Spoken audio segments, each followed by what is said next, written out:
Yo, what's up mga kasindero? Magandang araw po sa inyong lahat at mapagpalang araw po sa inyong lahat.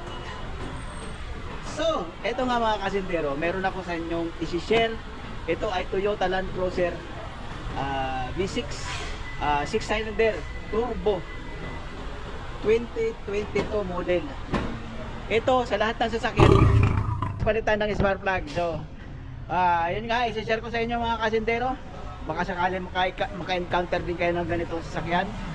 At pasensya na kayo sa ilaw, medyo nag-ano. So papakita ko sa inyo mga kasintero kung asan yung spark plug.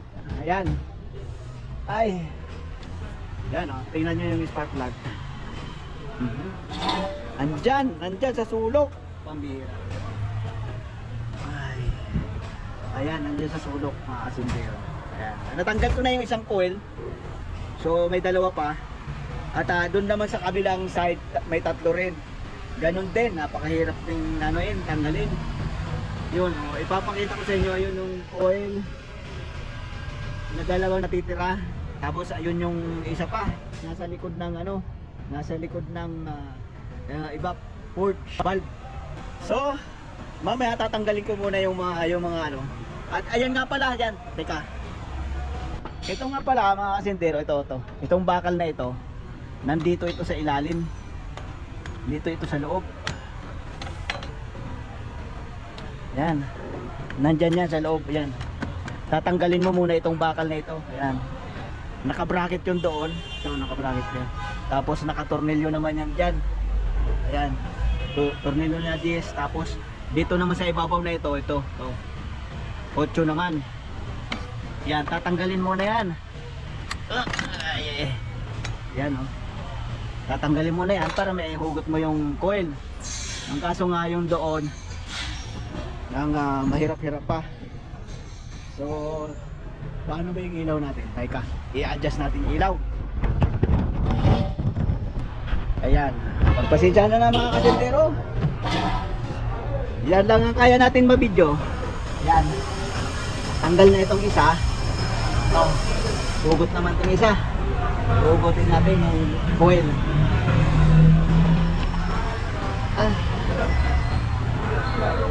Ito iingatan nyo ito mga kasintero. Kasi tingnan nyo itong steam nitong coil.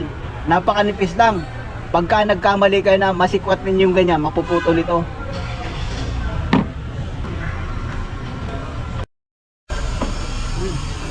Kala ko naputol. Ginuudong. Asan ba yung ayun pala. Yun. Ito lang i-share ko sa inyo mga kasintero. Ito lang pagpalit ng spark plug nitong Land Cruiser. May turbo kasi ito mga kasintero, kaya tingnan nyo ito. Ito yung pinaka-cooler ng turbo. At nandito naman yung throttle body. Kita ba? Ito yung throttle body oh. Kung maglilinis ka ng throttle body, napakahirap. Ayan oh. Tatanggalin mo pa muna to. Tapos pinapapalitan nga rin pala ng tawag dito, fuel filter. Ang kaso ang fuel filter nito nasa loob ng tangke. Kasama ng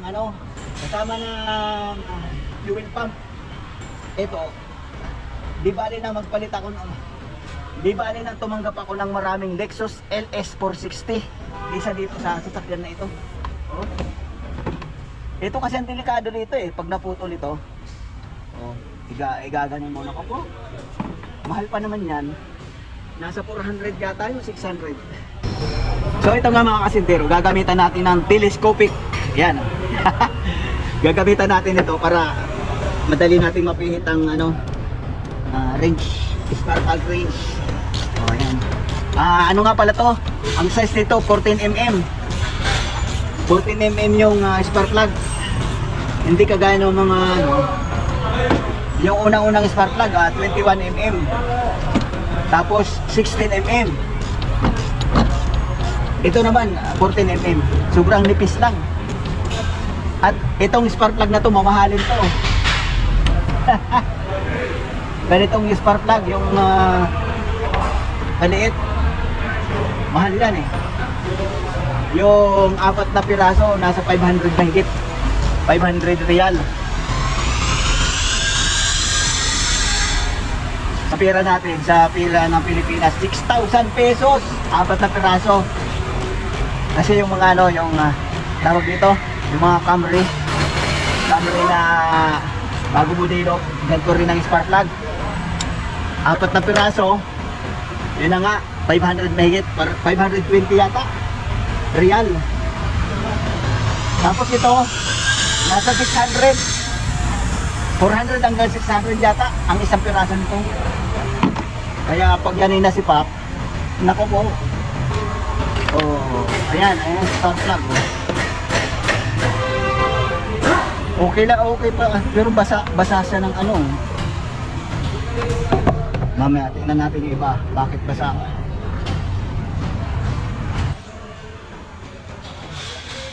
Oh no, ito basa din. Ay, bahala sila, basta pinapapalitan lang ng spark plug yan. Ito nga pala mga kasindero, itong spark plug na ito, iridium, ayan o. Iridium siya, kaya ibig sabihin yan, kahit medyo matagal mong palitan, okay lang yan. Kasi tingnan nyo, itong luma, wala man lang kabawas-bawas. Oh.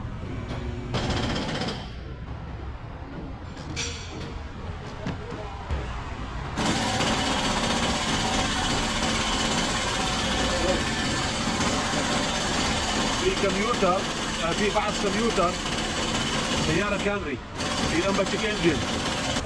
Mayroon pa isisingit na ano, tawag dito? Papais ka, naka-Camry. Ay, naku.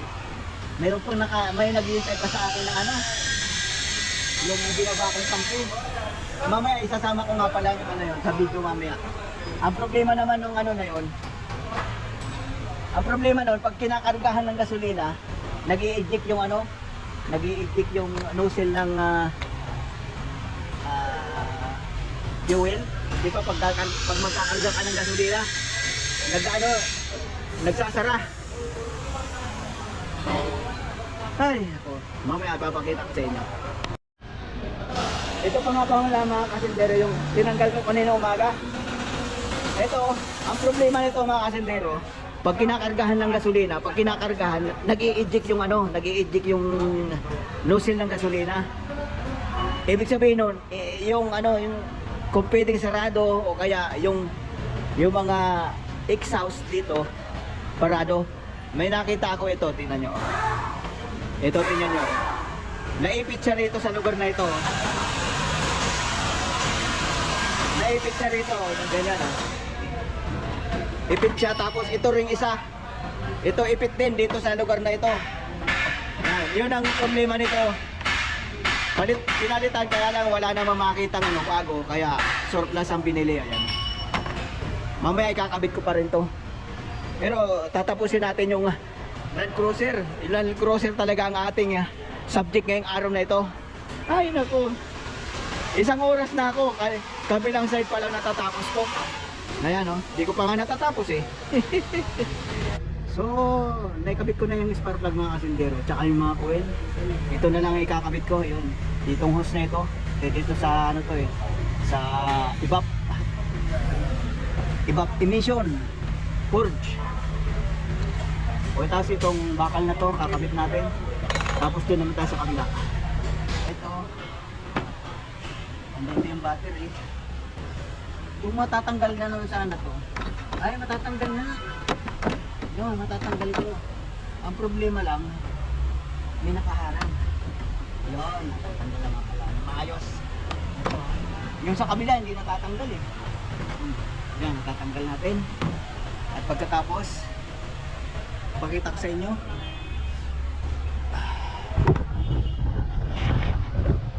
Ayan naman ang problema niyan. Tingnan nyo. Ayan.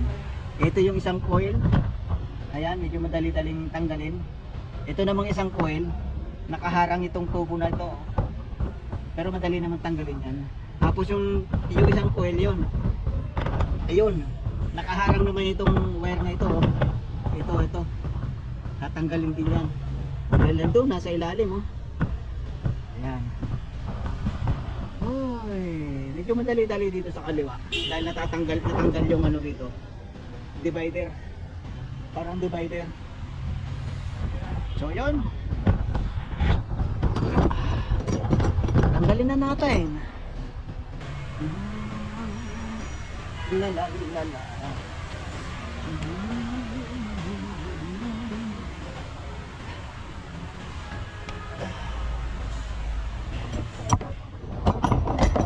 Pambihira.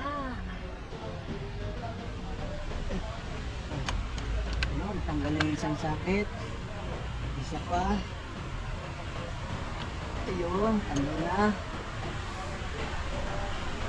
Medyo maganda-ganda tanggalin dahil ano, bago pa. Yung plastic sumusunod pa. Yung mga clips.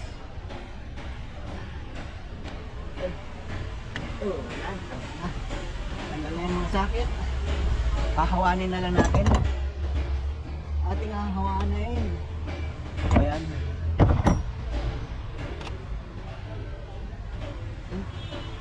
Maluwag to. May nag-try ng tanggalan. May nag-try na ginalik siguro. Ayun. Ayun. Medyo madali dito sa kaliwang sa kanan. Medyo maluwag dito sa kanang bahagi ng makina. Dahil ngayon nga natanggal natin yung ano. Hindi kagaya doon. Mahirap. Masikip.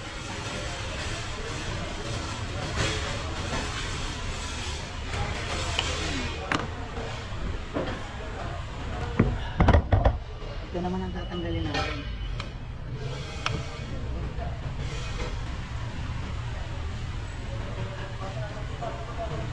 Bakit ganito ang pagkakapirada nito? Wiring nito?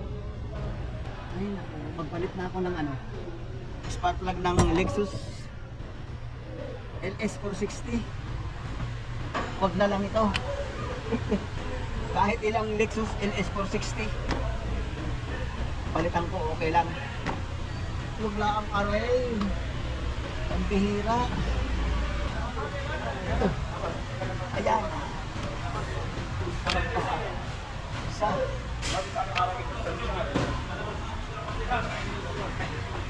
Oh. May naghahanap na naman ng karabay.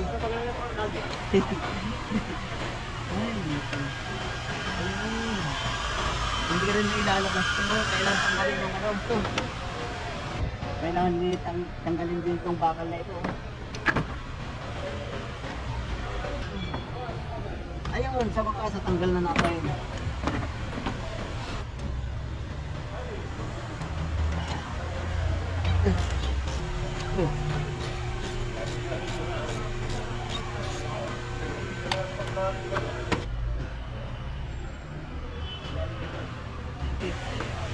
Basa din to ng gasolina. Siguro ganito pagkaturbo. Gasolina o langis? Medyo wahid lang naman. هو كمان يقدر يشوف تماس. انا يحط بارد يحط هذا بدي. اذا في تماس Timas S. تماس كهرباء بطاريه هبط هو تمام. اذا انا يحط هذا بدي هذا يحط هذا بارد صح؟ أيوة. هذا يركب هنا حاط ما في فايدة ما في فايدة. هذا على طول في أسد في مسجل موجود. بعدين هذا ليد LED في دايود. ما في فايدة. سوي بحث هذا ما في فايدة. كيف اجل هذه الطريقه؟ سحب كهرباء يعني. ايه كيف ماله؟ تحريك كهرباء. هذا شغل ما يشغل هذا सुबह بطارية पानी. هذا ممكن غير بطارية شيء على البطارية لا تقول لي انت لا في خيارات Yung Mazda meron daw ano, sahab karo ba? Yung ano tawag dito? Nagdi-discharge. Kunti daw. Ano niyan malalaman yung kunti? Ayun ko basta ito ginagawa natin, ito tatapusin natin. Ay, so yun na nga, natanggal ko na yung ano, spark plug. Ayan. At pagkatapos, makapalit ko na yung spark plug, bubuin na uli natin to. Tapos na. Yun. Pinakita ko lang sa inyo kung paano magpalit itong spark plug. Itong bagong modelo na mayroong turbo. Mahirap. At so ayun. yan na nga mga kasintero, tapos na natin magpalit ng spark plug. Inabot ako ng isa't kalahating oras. Hindi, may iniskan kasi yung camera kanina. At so yun na nga po mga kasintero, hanggang dito na lang ating video. Ikian na lang natin ang mga video natin ngayon. Ito nga po ay Land Cruiser 2022 model, 6-cylinder turbo. Depend right yung turbo niya. At so yun na nga mga kasintero, maraming salamat na lang po sa inyong mga panonood. At hanggang dito lang tayo. Bye bye po at God bless po sa inyong lahat.